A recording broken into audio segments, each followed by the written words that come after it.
Welcome to Bharat today Telugu news. Doctor B R Ambedkar Konaseema జిల్లా అమలాపురం మున్సిపాలిటీలో సమావేశంలో రసాభాస వైసీపీ చైర్పర్సన్ పై తిరగబడిన సొంత పార్టీ కౌన్సిలర్లు. వైసీపీ చైర్పర్సన్ పై సొంత పార్టీ కౌన్సిలర్లు ఆగ్రహం.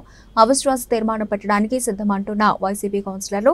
మున్సిపాలిటీలో చైర్పర్సన్ భర్త ఆగడాలపై వైసీపీ కౌన్సిలర్లు ఆగ్రహం. అధికారులు కౌన్సిలర్లపై చైర్పర్సన్ భర్త అధికారం చెలాయించడంతో మండిపడ్డ సొంత పార్టీ కౌన్సిలర్లు. మేమందరం ఎన్నుకుంటేనే చైర్పర్సన్ అయ్యారు అంటూ మహిళా చైర్పర్సన్ పై తిరగబడ్డ కౌన్సిలర్ మట్టపర్తి నాగేంద్ర. అధిష్టానానికి ఫిర్యాదు చేసి మీపై అవిశ్వాసం పెడతామంటూ హెచ్చరించిన కౌన్సిలర్ నాగేంద్ర మహిళా చైర్పర్సన్ అని చూడకుండా దురుసుగా ఏకవచనంతో విరుచుకుపడ్డ వైసీపీ కౌన్సిలర్ తనపై కావాలని నిందలు వేసి అవమానపరుస్తున్నారని చైర్పర్సన్ రెడ్డి సత్యనాగేంద్రమణి ఆవేదన.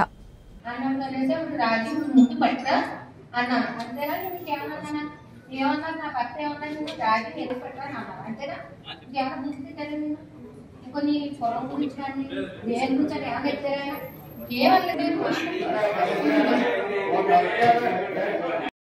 ఇంకో వ్యక్తికి యాక్షన్ సిఫార్సు చేద్దాం. నేను కపరాలు పెట్టబడతాం.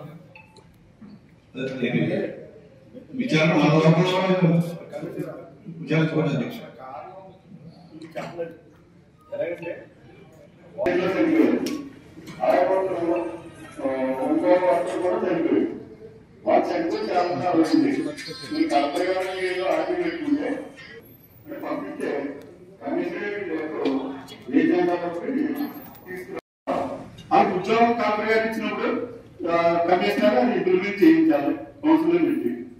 ఈ నిర్ణయాలు దేనికని అంటే కమిషనర్ గారు మీకు ఏమైనా వస్తాయని ఆపేరా లేదా ఎవరైనా ఆపించారా?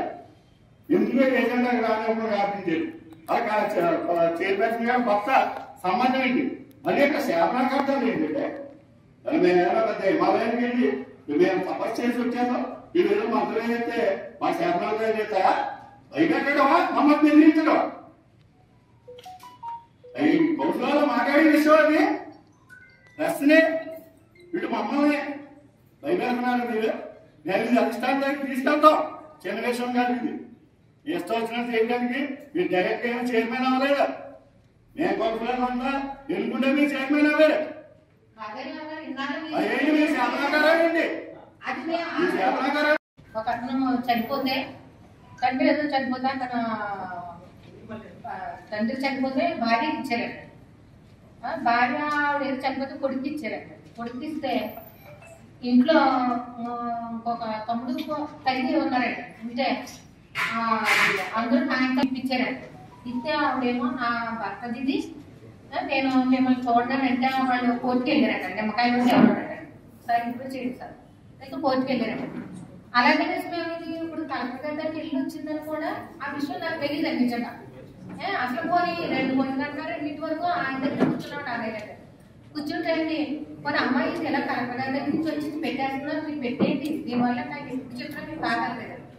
మాకు కొంచెం అవగాహన తక్కువనండి. నేను డైరెక్ట్ గా కౌన్సిలర్ గారు చైర్మన్ గా వచ్చాను కాబట్టి నాకు సబ్జెక్టులు మాకు ఏదైనా సరే నాగేంద్ర గారిని నాయన గారిని అడగండి. మేము ఏది కూడా ముందుకి వెళ్ళలేదండి ఎప్పుడు కూడా. వాళ్ళు చెప్పినట్టుగానే చేసేవాడిని. మాకు తెలియదు కాబట్టి అని చెప్తున్నాను. ఆయన సలహా తీసుకుని పెట్టేదాన్ని. కొన్ని అమ్మ ఈ సబ్జెక్ట్ ఎలా పెట్టేస్తున్నాను ఇది పెట్టేయాలని కూడా నాతో అనలేదు. అప్పుడు దాకా నా దగ్గర కూర్చున్నారు.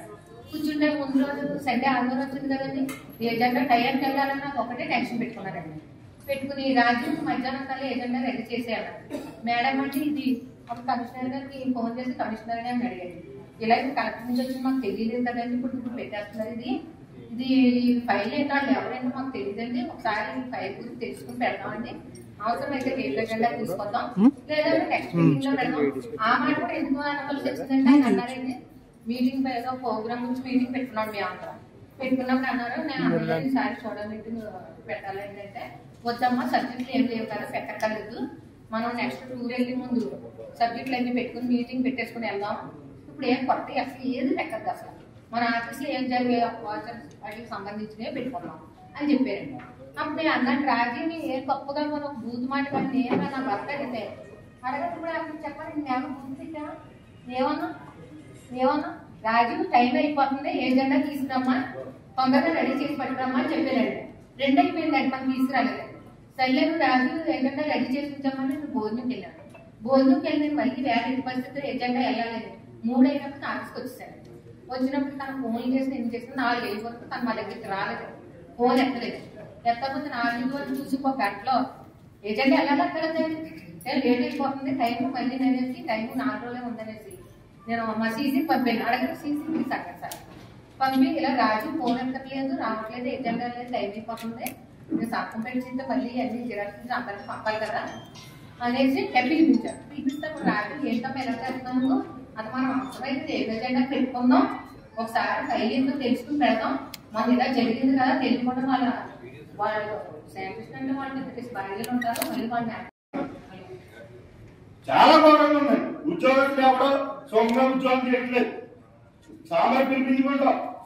ఆ కలిసి వస్తే ఒకలాగా కలిసి రాకపోతే హింస గంటల గంటలు నిర్మించవలసిన పని ఏముంటుందంటే సామాన్య చెప్తే ఒక ఏజీ గంటే గౌరవం, టీవీ గంటే గౌరవం, చిన్నవి కూడా చెప్పారు. ఈ బాధలో మీరు ఎప్పుడు చెప్పుకోలేదు. మనం ఇతను ఏకంగా అతను ఎప్పుడు పనికి పట్టుకునే ఉంటాడు. మా కౌన్సిలర్లో ఎవరికైనా రాజుల మీద మాకేమైనా ఇబ్బందులు ఉన్నాయి, ఎవరితో ఏ ఇబ్బంది లేదు కాబట్టి అసలు అందరూ మమ్మల్ని ఉంటుందండి. మరి మమ్మల్ని ఎత్తుకుంటూ వెళ్ళారు ఎక్కడో కౌన్సిలర్ మీకు ఇబ్బంది అవుతుంది, ఇది పంపించేయండి. ఎందుకంటే దానికి అర్థం లేదా, మమ్మల్ని ఆలోచించాల్సి లేదా, పార్టీ ఉంది కదా మాకు, మీరు సొంత ఏంటంటే చేయవలసిన ఆలోచన కదా. ఏమో పేపర్లో రాసేదని మీరు అంటున్నారు, ఇప్పుడే చెప్తున్నాం. ఇది మా ఎమ్మెల్సీ గారితో మేము అధిష్టానానికి వెళ్తాం, మేమే తీర్మానం పెడతాం అవసరమైతే. ఏంటి ఇక్కడ ఈ కమిషన్ మళ్ళీ ఇందాక గంట క్రితం ఈ సబ్జెక్ట్ అర్జెంట్ తీసుకురామని చెప్పారు. మేము తీసేసిన దానికి సమాధానం కావాలా, ఎలా తీసుకొస్తాం, మేము ఎమ్మెల్యే గారు అందరి కౌన్సిలర్లతో మేము ఆ ఉద్యోగాలు వేయడానికి ఏకగ్రీవం తీర్మానం చేస్తాం. అది తీసుకుని ఇంకో సమాధానం చెప్పాలి.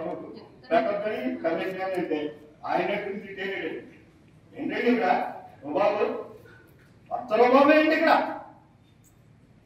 ఉద్యోగస్తులంతా పవన్ ప్లానింగ్ పక్కనే ఉండలేదు, ఇంజనీరింగ్ సెక్షన్ పక్కనే ఉండలేదు, రెవెన్యూ పక్కనే ఉండలేదు, ఒక బిల్లు కట్టుకుని కూడా పక్కనే ఉండలేదు. జనాలు చెప్తున్నాను వాళ్ళు ఇసుకుపోయే ఇవాళ ఇబ్బంది పెట్టుకుంటాం, ఇది నేను అనుకోండి మీరు ఏంటంటే రూల్ పాటించాలి. కానీ వాళ్ళు ఆదేశంలో వీళ్ళు ఎంతసేపు రేపు ఏ ఆర్టీకో లేకపోతే వీళ్ళ మీద ఎక్కడ తప్పుడు సమాచారంతో సస్పెండ్ చేయించారు భయంతో నిరసన చేసి మీ తీసుకురావడానికి ఆ క్యాన్సిల్ పెట్టుకున్నారు తప్పనే. వేరే ఉద్యోగం ఎప్పుడో కూడా మాతో ఎవరితో గొడవలేదు, అలాగా కలిసి వచ్చిన ఇది ఏంటంటే చెప్పండి.